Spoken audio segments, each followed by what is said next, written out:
የኤርትራ ድሮኖች ድንበር ጥሰው ገቡ። መከላከያ ከአማራ ክልል ወጣ። በመቀሌ ከባድ ጦርነት ተቀሰቀሰ። ኢሳያስ አፈወርቂ አዲስ ያስገባቸውን የኢራን ድሮኖች ወደ ስምሪት ማስገባታቸው ታወቀ። የትግራይ የመረጃ ምንጮች እንዳመላከቱት ከሆነ የኤርትራ ድሮኖች ከትናንት አመሻሽ ጀምሮ በትግራይ ሰማይ ላይ የታዩ ሲሆን በተለይ በዛላምበሳ አካባቢ በተደጋጋሚ መታየታቸውን የገለጹት ምንጮቹ ኢሳያስ በ11ኛው ሰዓት ላይ ከኢራን ገዝተው ያስገባቸውን ድሮኖች በመጠቀም ተከታታይ አሰሳ ያደረገ ስለመሆኑ ነው የተሰማው።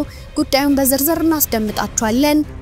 በአማራ ክልል የሚገኙ የመከላከያ ሰራዊት ክልሉን ለቆ በመውጣት ወደ ድንበር ይጠጋ ሲሉ ጀነራሎቹ ከስምምነት ላይ መድረሳቸው የተሰማ ሲሆን ባህር ዳር የሚገኙት የብልጽግና ባለስልጣናት እንዳሳወቁት ከሆነ መከላከያ ከወጣኛም አብረን ነው የምንወጣው በማለት በተሰጠው ትዕዛዝ ላይ ተቃውሟቸውን አሰምተዋል።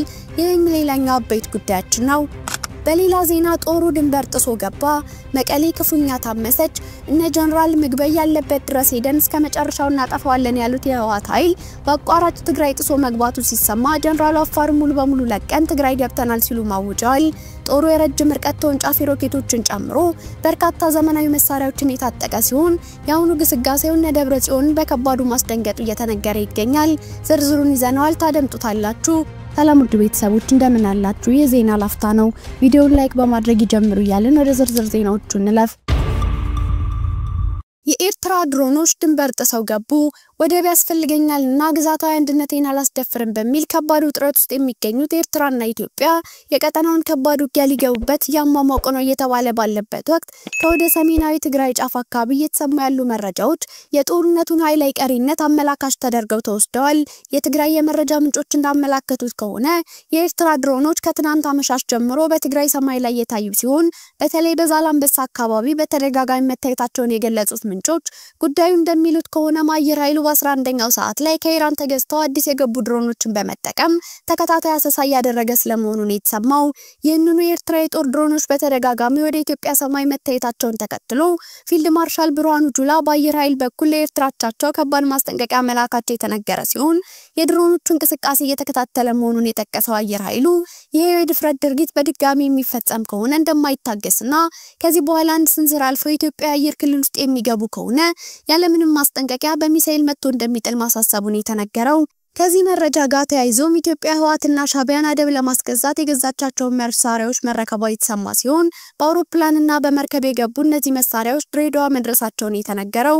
ከሰሞኑ ኢትዮጵያ የጦር መሳሪያዎችን በበርበራ ወደብ በኩል በብዛት እያስገባች ነው በሚል የሶማሊያ ሚዲያዎችና ማህበራዊ መገናኛ ብዙሃን ሲዘግቡ መቆየታቸው የሚታወስ ቢሆንም ከሶማሊላንድ የወደብና የንግድ ከተማ በርበራ ተነስተው ወደ ኢትዮጵያ ግዛት የሚጓዙ በርካታ የጭነት መኪኖች በቀንም በምሽትም ሲጓዙ በቪዲዮ ተቀርጸው የተሰራጩ ሲሆን ቁጥራቸው የበዛ ፒካፕ ተሽከርካሪዎችም ተጭነው ሲጓጓዙ ታይተዋል። ኮንቴነር የጫኑ በርካታ የጭነት ተሽከርካሪዎች በጉዞ ላይ እንደነበሩም ታይተዋል። ኢትዮጵያ ከጅቡቲ በተጨማሪ የሶማሊላንዷን በርበራ ወደብ የምትጠቀም በመሆኑ አንዳንድ ከቦታ የሚወጡ መረጃዎች የተጫኑት ወታደራዊ ቁሳቁሶች ላይ ሆኑ እንደሚችሉ ቢገልጹም ተሽከርካሪዎቹ መሳሪያ በደቀኑና ፒካፕ መኪና ላይ በሚጓዙ ወታደሮች የታጀቡ መሆናቸው የጦር መሳሪያ ይሆናል የሚለውን ጥርጣሬ አጠናከሩ ቢሆንም ስለተጫኑ ኮንቴነሮች ምንነት ግን በግልጽ የታወቀ ነገር የለም። በአቪዬሽን ጉዳይ ላይ አዲስ ሪፖርት የሚያቀርቡ ዘገባዎችም ሰሞኑን ወደ ኢትዮጵያ በርካታ የጭነት አውሮፕላኖች ከዩናይትድ አረብ ኤምሬት በቀጥታ እንዲሁም ከሶማሌ ራስ ገዝ ግዛት ፑንትላንድ ወደ ኢትዮጵያ መብረራቸውን ዛሬ ባወጣው ሪፖርት አስነብቧል። እርሶስ በዚህ መረጃ ላይ ያለው ሐሳብ ምንድነው? መልሱን በኮሜንት ያሳውቁን እያልን ወደ ቀጣዩ ዜና አለፍን። መከላከያ ከአማራ ክልል እንዲወጣ ተወሰነ። በአማራ ክልል የሚገኘው የመከላከያ ሰራዊት ክልሉን ለቆ በመውጣት ወደ ድንበር ይጠጋ ሲሉ ጀነራሎቹ መወሰናቸው ተሰምቷል። በአማራ ክልል እየተደረገ የሚገኘው ውጊያ ዛሬም ተባብሶ እንደቀጠለ ሲሆን አዳዲስ ወታደራዊ ስምሪቶች መኖራቸውም ተገልጿል። የመከላከያ ሰራዊትን አስመልክቶ አዳዲስ ውሳኔዎች የተሰጡ ሲሆን ውሳኔውን ተከትሎም የብልጽግና ባለስልጣናት በከፍተኛ ሁኔታ መደናገጣቸው ነው የተሰማው።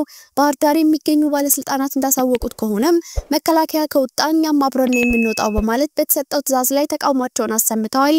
መከላከያ ሰራዊትን ተክቶ በክልሉ ይሰማራል የተባለው ወታደራዊ ቡድን ጉዳይም ከፍተኛ መነጋገሪያን ፈጥሯል። ለክልሉ ሁለት አዳዲስ ስምሪቶች መሰጠቱን የጠቆሙት የመረጃ ምንጮች አንደኛው ለፌዴራል ፖሊስ ነው፣ ሁለተኛው ደግሞ ለመከላከያ ሰራዊት ነው ሲሉ አስታውቀዋል። የፌዴራል ፖሊስ ወደ አማራ ክልል ልዩ ተልእኮችን የሚፈጽም አዲስና ልዩ ተወርዋሪ ኃይል እንዲያሰማራ ታዟል ተብሏል። በዚህም ተወርዋሪ ኃይሉ ከአንድ ማዕከል በመነሳት ለክልሉ ለሚሊሻና ለአድማ ብተና ኃይሎች ድጋፍ ያደርጋል እየተባለ ሲሆን አብዛኛው የመከላከያ ሰራዊት ኃይል ደግሞ ወደ ዞኖች እንዲሰበሰቡና ወደ ካምፕ እንዲገቡ ይደረጋል፣ ቀሪው ደግሞ ወደ ሌላ ግንባር ይሰማራል ሲሉ ምንጮች በመረጃው አክለዋል። በክልሉ የሚገኘው መከላከያ ወሳኝ ቦታዎችን ለሚሊሻና አድማ ብተና ኃይሉ አስረክቦ የሚወጣ ሲሆን በክልሉ የሚቀረው የመከላከያ ተወርዋሪ ኃይሉ ገዛ ያደርጋል። በዚህም መከላከያ ኃይሉ ከክልሉ ሙሉ ዘመቻ ራሱን በማውጣት ወደ ድንበር ይጠጋል ተብሏል። ለስምሪትና ውሳኔ ጊዜ ገደብ እንደተቀመጠለት የገለጹት የመረጃ ምንጮች ይህን የሰሙ የወረዳና የዞን ባለስልጣናት ከፍተኛ ችግር ውስጥ መግባታቸው እየተነገረ ሲሆን የፌዴራል መንግስቱና የክልሉ መንግስት ውሳኔውን መልሶ እንዲያጤነው ቅሬታ እያሰሙ እንደሚገኙ ተነግሯል። ቪዲዮአችን ላይክ ማድረግ አይርሱ ያልን ወደ ቀጣዩ ዜና አለፍን። ጦሩ ወደ ትግራይ ክልል ጥሶ ገባ። እነ ደብረጽዮን ከባድ ጭንቀት መውደቃቸው ተሰማ። ሮኬትን ጨምሮ አስፈላጊ የሆኑ በቂ ትጥቅና ስንቅ ያሉት የሐራ መሬት ኃይሎች ወደ ትግራይ ክልል መሬት ሰብሮ መግባታቸውን በይፋ አውጀዋል። ታጣቂ ኃይሉ ህወሓትን በሜዳው ዛው ትግራይ ክልል ውስጥ ተዋግቶ ለማሸነፍ በሚል አፋር ክልልን ሙሉ ለሙሉ ለቆ መውጣቱን ይፋ አድርጓል።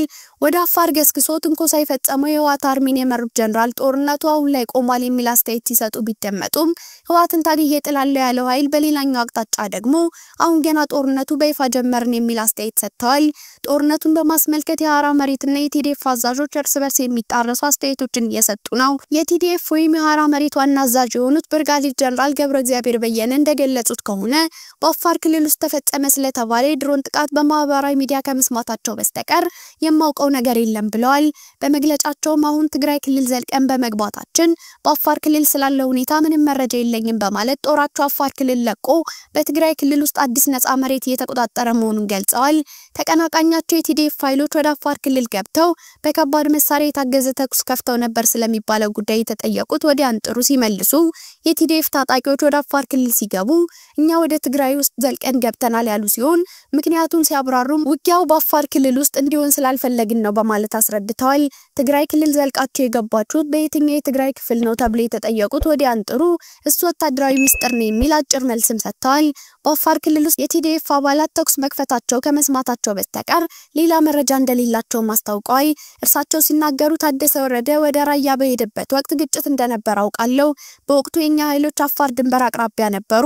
ያኔ ተኩስ የተደረገው አፋር ክልል ወሰን አካባቢ ነበር ያሉት ወዲያን ጥሩ ወዲያው ግጭቱ እንዳይስፋፋ በማሰብ ተዋጊዎች ተኩስ እንዲያቆሙ ትዕዛዝ መስጠታቸውን አስረድተዋል። ወዲያን ጥሩ መግለጫቸውን በመቀጠል የቲዲኤፍ አርሚ 33 አዛዥ የሆኑት ጀነራል ወልደ ጊዮርጊስ ተክለ ሸሪፍ ወደ ቶምሳ ገብተው ከአፋር ሰዎች ጋር ሲነጋገሩ መቆየታቸውን ጠቅሰው ቲዲኤፍ አፋር የገባው ቲፒኤፍ በሌለበት እንደሆነ አስረድተዋል። ሰሞኑን በተደረገው ውጊያ የተከሰተው የትግራይ ተወላጆች ኪሳራ መሆኑን ገልጸው ይህንንም የድል ዜና ብዬ መናገር አልፈልግም ብለዋል። ቲፒኤፍ ለምን በአፋር ክልል እንደሚንቀሳቀስ ሲጠየቁ እኛ ከጅምሩ ወደ ጦርነት መግባት ፍላጎት አልነበረንም፣ ይሁን እንጂ በትግራይ ውስጥ እንታሰራለን የሚል ስጋት ስለገባን ክልሉን ለቀን ወጥተናል በማለት ተናግረዋል። ውድ የዜና ላፍታ ቤተሰቦች የሰዓቱ መረጃዎቻችን ያዳመጣችሁትን ይመስል ነበር። ስለተከታተላችሁን እያመሰገንን ቻናላችንን ሰብስክራይብ በማድረግ ቤተሰብ እንድትሆኑ እየጋበዝን በዚሁ ተሰናበትን። ጤና ይስጥልን።